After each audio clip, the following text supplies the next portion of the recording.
Where we do have a new thing to pick up, however, is with Segolate nouns. You remember our friends, the Segolate nouns. They have this odd pointing and the accentation on the first syllable. And you'll remember that these nouns fall into three categories.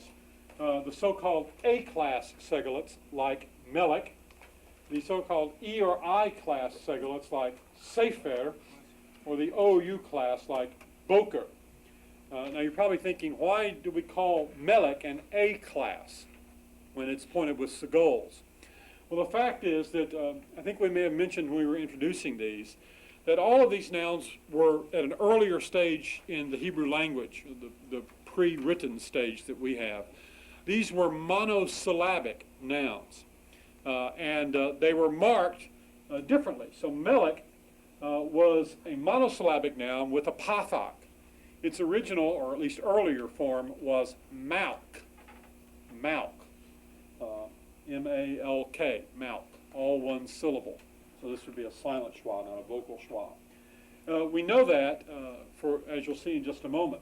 Sefer was originally short I, sipper, and boker, originally a short O, baker. Now when we say all the, which explains why these nouns are accented on the first syllable, because originally that's where the accent was. There was only one syllable. If you only have one syllable, you can only be accented on one syllable.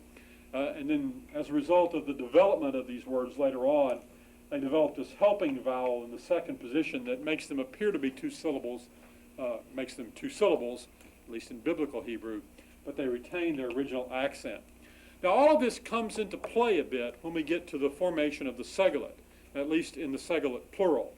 Actually, the segolate of the singular forms of these nouns is very easy. There's nothing to them at all.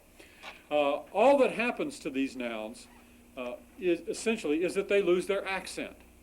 Remember, in construct chains, the last word in the chain is the word that gets the primary accent.